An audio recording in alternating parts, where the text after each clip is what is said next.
수강생 여러분 안녕하세요. 지난 시간은 해방 이후의 무역 통계를 통해 한국이 섬유 제품 수출국으로서 부상한 과정을 살펴보았습니다. 이번 시간은 해방 이전 한국은 섬유 제품의 교역에서 어떠한 특징을 보였는지 당시 무역 통계를 검토해 보겠습니다. 먼저 19세기 말의 개항기로 거슬러 올라가 보겠습니다. 조선의 개항기 무역의 특징을 보통 한마디로 미면 교환 체제라고 표현합니다. 조선의 쌀과 외국의 면 제품을 교환하는 형태였다는 뜻입니다. 실제로는 쌀뿐만 아니라 콩도 주요 수출품이었고 이것들을 수출해서 번 돈으로 면 제품을 주로 수입했습니다. 화면에 보시는 그래프는 당시 수출액에서 쌀과 콩이 차지한 비율과 수입액에서 면 제품이 차지한 비율을 보여주고 있습니다. 먼저 수출을 보면 1880년대 말부터는 쌀과 콩이 수출의 절반 이상이었던 것을 알 수 있습니다. 다음으로 수입을 보면 1870년대 말부터 면 제품이 대체로 절반 이상이었습니다. 미면 교환 체제라는 말을 실감하실 수 있을 것입니다. 이러한 무역 구조는 섬유 제품이 매우 수입 특화 상태였음을 시사합니다. 실제로 조선해관연보에서 1885년부터 1893년까지의 섬유 제품 수입액과 수출액을 계산해 보면 화면에서 보시는 그래프와 같습니다. 수출은 수입의 1%에도 미치지 못했습니다. 사실상 완전 수입 특화였던 것입니다. 1885년부터 1893년까지 수입한 섬유 제품은 거의 면직물이었습니다. 1885년에는 93%였고 1893년에는 76%로 약간 줄긴 했지만 여전히 대부분을 차지했습니다. 그 다음으로 많았던 것은 견직물이었는데 1885년에는 5%, 1893년에는 22%였습니다. 이 둘을 합하면 언제나 95%가 넘었습니다. 1885년부터 1893년까지 수출한 섬유 제품은 거의 생사였습니다. 생사 수출액이 급감했던 1891년을 제외하면 약 90%가 생사였습니다.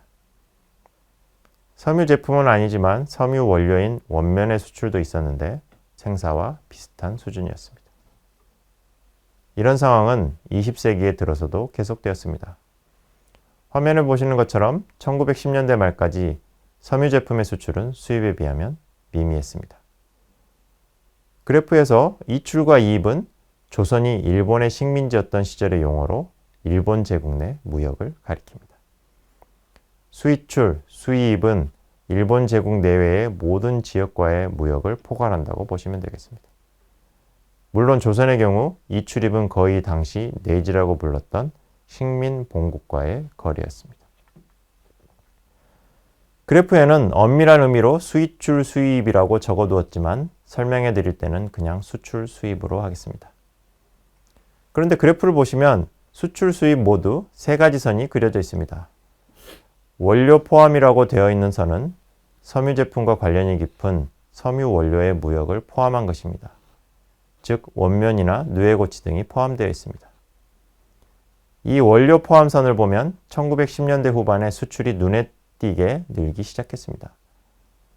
하지만 이때의 수출품은 대부분 원면과 누에고치였기 때문에 이들을 제외하고 섬유 제품만을 보면 1920년대 들어서 비로소 섬유 제품 수출이 상당히 늘기 시작했습니다. 그런데 이를 유의해서 보아야 합니다. 당시 만주로 불리던 중국 동북지방에서는 작잠사라는 실크를 생산했습니다. 이 실은 누에를 집에서 키우지 않고 나무 위에서 키운 후 실을 뽑은 것으로 그 빛깔이 독특했다고 합니다. 일본인들은 중국 동북지방의 작잠사를 조선을 경유해 수입했습니다. 그러다 보니 조선의 수입 통계에도 수출 통계에도 작잠사가 잡혀 있었습니다. 이 작잠사 중개무역 부분을 빼고 본 것이 그래프의 작잠사 제외선입니다. 작잠사를 포함시키면 1920년대 초에 조선의 섬유 제품 수출이 빠르게 늘어난 것처럼 보이지만 작잠사를 제외하면 증가 속도는 그만큼 빠르지 않았습니다. 그러한 상황은 무역 특화 지수를 보면 좀 더 분명히 드러납니다. 중개무역 제품인 작잠사를 포함했을 경우 무역 특화 지수는 1920년대 초에 급격히 상승합니다. 하지만 작잠사를 제외하면 1920년대 내내 점진적으로 상승한 것을 알 수 있습니다. 1920년대 섬유 제품의 수출을 이끈 것은 생사였습니다. 작잠사를 제외한 섬유 제품 수출의 60에서 70%가 생사였습니다. 1910년대 중반까지는 누에고치가 수출돼 일본에서 생사로 가공되었으나 조선 내에 제사 공장들이 등장함에 따라 1910년대 말부터 생사 수출이 늘기 시작했습니다. 1920년대 후반이 되면 생사 수출이 누에고치 수출을 확실하게 넘어섰습니다. 그런데 조선에서 일본으로 수출한 생산은 대부분 다시 미국으로 수출되었기 때문에 세계 대공황이 시작되자 타격을 받게 되었습니다. 1930년대 들어 무역 특화 지수의 상승세가 꺾인 것은 바로 그 때문입니다. 무역 특화 지수는 1937년부터 다시 급격히 상승합니다. 1937년 이후 면직물의 만주국 수출이 크게 늘었기 때문입니다. 이 중에는 일본에서 만주국으로 가는 중개무역도 있었지만 조선산 면직물의 수출도 있었습니다. 그 배경에는 1930년대 들어 일본의 노동 규제를 피해 조선에 진출한 일본의 면방직 대기업들이 있었습니다. 수출품의 구성 변화를 좀 더 자세히 보겠습니다. 화면을 보시는 것처럼 1920년대 전반에는 중개무역 품목인 작잠사가 수출의 절반 이상을 차지했습니다. 그런데 1920년대 들어 조선 내 제사업의 발달에 따라 생사 수출이 늘어나 1920년대 말에는 작잠사 수출을 훨씬 넘어서게 됩니다. 생사 수출은 대공황 발생 후 1930년대 들어 감소 또는 정체하게 됩니다. 이때 늘어난 것이 면직물의 수출입니다. 면직물 수출은 1920년대에도 조금 있었지만 1932년 이후 크게 늘었고 다시 1937년 이후 크게 늘었습니다. 1931년 일본 제국의 공작으로 만주국이 생긴 이후 만주국과 일본 제국 간의 무역이 매우 활발해졌습니다. 그에 따라 일본산 면직물의 조선 경유 만주국 수출, 그리고 조선산 면직물의 만주국 수출이 늘었던 것입니다. 1937년의 중일전쟁은 만주국과 일본 제국 간의 직접적인 결속을 더욱 강화시켰습니다. 그런데 그래프에서 1939년에 면직물의 비율이 크게 줄어든 것을 보실 수 있습니다. 중일전쟁으로 영국 등 서구 열강들과 일본의 관계가 악화되었고 그 결과 인도 등 일본 제국 밖에서 원면을 수입하기가 어려워져 면직물 생산이 크게 위축된 것입니다. 그 빈자리를 메운 것은 화학섬유였습니다. 당시의 대표적인 화학섬유는 레이온이었고 이것을 인조견, 즉 인조실크라고 보통 불렀습니다. 이름에서 바로 레이온이 실크와 비슷한 성질을 가졌다는 것을 알 수 있습니다. 이 인조견을 면을 대체하는 데 사용하기 위해 당시 사람들은 인견살을 짧게 잘라 꼬는 방법을 사용했습니다. 면사가 원면의 단섬유를 꼬아 만든 실이었기 때문입니다. 그렇게 해서 화학섬유 직물이 면직물을 어느 정도 대체할 수 있었습니다.